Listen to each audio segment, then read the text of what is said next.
Welcome to Hatman Strikes Back Daily Boxing News. Now, I've noticed over the past, let's say, 6 months that there are a growing number of people who are praying for Moses Itauma's downfall. They're desperate for him to lose. Some of them who I've seen, not only in the comment section of my videos, but also other people's videos, are being quite open about it. They're literally saying they want him to lose. The question is why? He hasn't done anything that's bad for boxing up to this point. He's not even in a position yet to do anything that's bad for boxing. It's not like he's a champion holding a belt hostage and fighting pies and refusing to unify. No, it's not like he's some big trash talker who ducks the people that he talks trash about. So why all the clamor to see this young man get beat? Well, first of all, there are two categories of people who what I'm about to say in this video does not apply to. The first category is hardcore Dillian Whyte fans. They're going to back Dillian Whyte no matter who his opponent is. In this case, it's Moses Itauma, so they're going to pick Dillian to win. They're going to pray that Itauma takes the L. So this video doesn't apply to you guys, but in my opinion, that only constitutes a tiny percentage of the people preying on Moses Itauma's downfall. A tiny percentage, in my opinion, are hardcore Dillian Whyte fans. The second category of people who what I'm about to say in this video doesn't apply to are people who have absolutely nothing at all against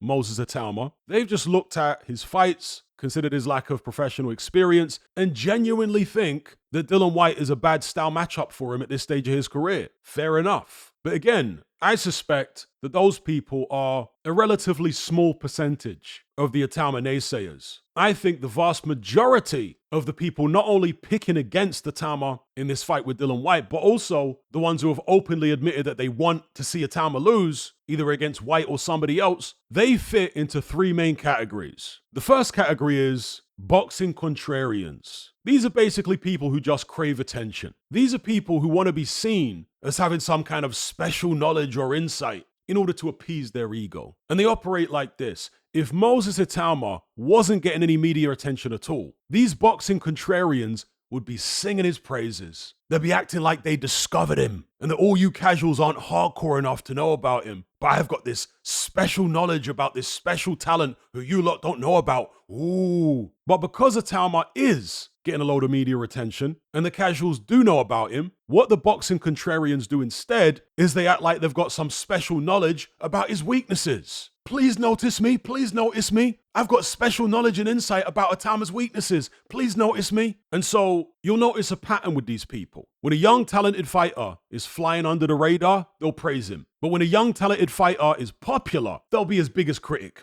Time and time again, this is what they do. It's just attention seeking. That's all it is. They want to be seen as not only knowledgeable, but cool and edgy. But in reality, they're just sad and idiotic. So those are the boxing contrarians.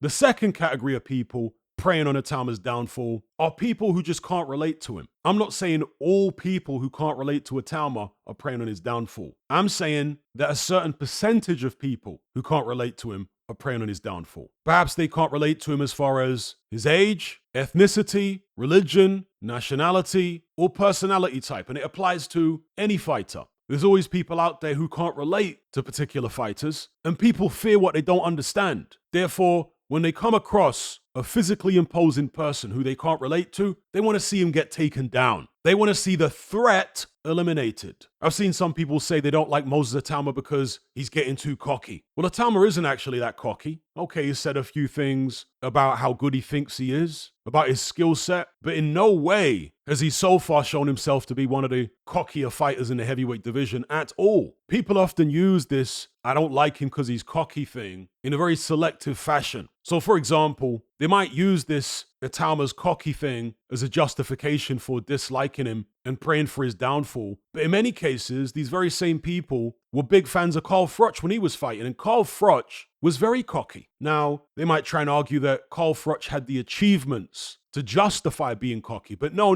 that doesn't work because Carl Froch was cocky from day one before he'd achieved anything. I watched Carl Froch long before he became a world champion, and he was running off at the mouth. There are people who don't like Itauma because he's cocky, but they love Conor McGregor. So again, in boxing, when it comes to the popularity of any fighter, regardless of what color they are, what religion they are, what nationality they are, what age they are. Some people are not going to like them because they can't relate to them. And for that reason, they're going to want to see their downfall. Moses Itauma is no different. And finally, the third category of people, in my opinion, who are praying for Itauma's downfall are just jealous people. They see a young, talented guy who's confident, whose future looks bright, who's already making more money at the age of 20 than they're making in their 30s, 40s, 50s after years and years of hard graft. And it makes them sick to their stomach because it makes them feel inadequate. Now, I say all that to reiterate my prediction for this Moses Itauma-Dillian Whyte fight. This is heavyweight boxing. Anything can happen. Dillian Whyte is a puncher. He's very proud. He's a fierce competitor. He's got a lot of experience. When he focuses on defense, he's relatively good at catching and blocking shots, and he rolls his upper body and rolls underneath punches. But the problem for Dillian Whyte is when he's transitioning between defense and offense. Most of his punches are not very tight. A lot of them can be sloppily delivered. He isn't the best coordinated guy in the world, with his hands or with his feet. And the feet, in my opinion, are the most crucial thing here against young Moses Itauma.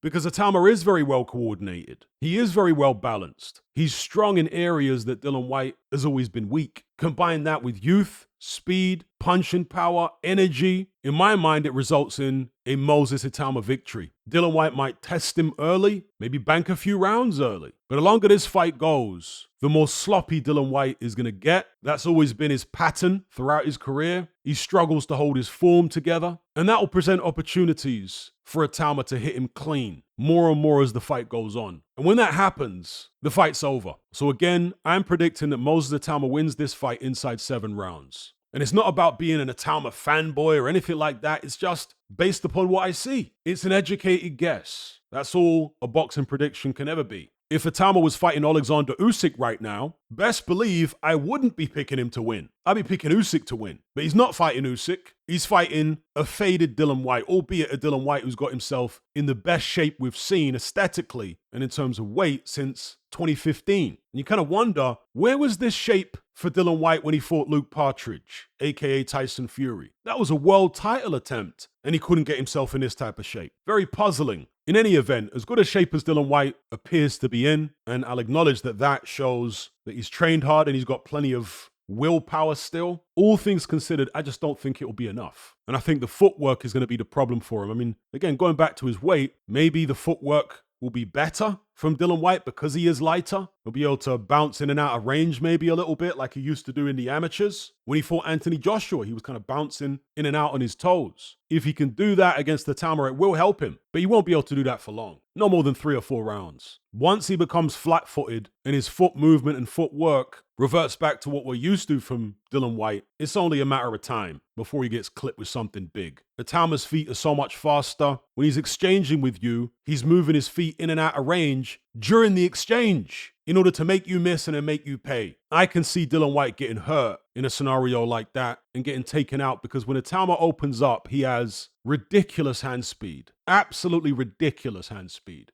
And for those thinking that maybe Itauma is resting on his laurels, not taking Dillian Whyte as seriously as he should, thinking that this fight is a foregone conclusion, he's at least 9 pounds lighter than he was last time against Mike Balogan. I say at least because at the weigh-in, they announced him as being 245 pounds. But according to some, Michael Buffer, the announcer, made a mistake, and Itauma's actually 235 pounds. And on BoxRec, they've got his weight listed at 235 pounds, which would mean he's actually lost 19 pounds since his last fight against Balogan. Again, if that's true, it shows you that there is no way he's underestimating Dillian Whyte, taking him lightly or anything of the sort. But even if he's not 235 and he's actually 245, it still shows that he's taking this fight deadly seriously and he's trained harder, much harder than he did for his last fight against Balogan. Anyway, those are my thoughts. Give me your thoughts in the comment section below.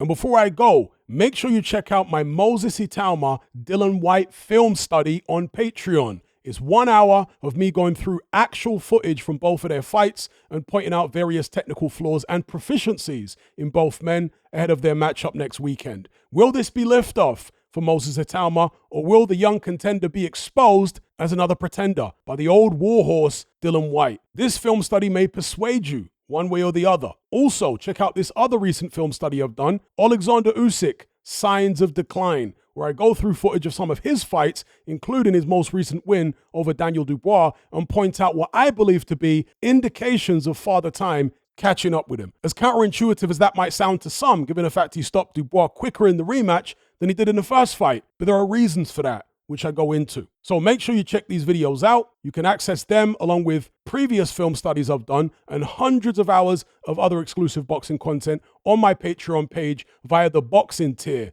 the Boxing Brotherhood. There's no contract, no commitment. You can cancel at any time. It's cheaper than a cup of coffee. You know the routine by now. All the links are in the description box below. I'll see you over there.